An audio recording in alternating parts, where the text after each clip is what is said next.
ജനിച്ച അന്നു മുതൽ സ്വന്തം കാലിൽ നടക്കാൻ പറ്റാതെ പോയ ഒരു പെൺകുട്ടി. അവളുടെ പേര് മീര എന്നാണ്. വൈക്കത്തിനടുത്താണ് വീട്. ജന്മന സ്പൈനൽ മസ്കുലർ അട്രോഫി അഥവാ SMA എന്ന അപൂർവ രോഗം അവരെ ബാധിച്ചിരുന്നു. ദിവസം കഴിയുന്തോറും ശരീരത്തിലെ മസിലുകൾ ദുർബലമായി വരുന്നതാണ് രോഗം.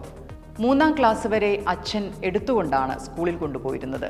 പിന്നെ പഠിത്തം വീട്ടിലിരുന്നായി. രോഗത്തിന് ശരീരത്തെ മാത്രമേ നിശ്ചലമാക്കാൻ കഴിഞ്ഞുള്ളൂ. മനസ്സും ബുദ്ധിയും പതറാതെ നിന്നു. ഒന്ന് നീങ്ങിയിരിക്കണമെങ്കിൽ നിലത്ത് നിരങ്ങി നീങ്ങണം. അവളുടെ 26ാമത്തെ വയസ്സിൽ ഒരു സിനിമ കണ്ടു, ബാംഗ്ലൂർ ഡേയ്സ്. അതിൽ പാർവതി തെരുവോത്തിന്റെ കഥാപാത്രം ഓട്ടോമാറ്റിക് വീൽചെയറിലാണ് സഞ്ചരിച്ചിരുന്നത്. അത് മീരയിൽ പ്രതീക്ഷ ജനിപ്പിച്ചു.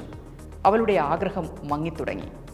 ആ സമയം ബാംഗ്ലൂർ ഡേയ്സിൽ പാർവതി ഉപയോഗിച്ച അതേ വീൽചെയർ നിർമ്മിക്കുന്ന കമ്പനി മീരയുടെ മുന്നിലെത്തി. കുറച്ച് ദിവസങ്ങൾ കഴിഞ്ഞു. അവൾക്ക് അഫോർഡബിളായ വിലയിൽ ലോകത്തെ ഏറ്റവും പെർഫെക്റ്റായ ഇലക്ട്രിക് വീൽചെയറുകളിലൊന്ന് ആ വീട്ടിലെത്തി. അവരുടെ ജീവിതം മാറുകയായിരുന്നു. ഇന്ന് മീര ഒരു അമേരിക്കൻ കമ്പനിയിലെ ജീവനക്കാരിയാണ്. ലോകത്തെ അടുത്ത് കാണുന്നു. ഇത് കഥയല്ല, പച്ചയായ ഒരു ജീവിതമാണ്.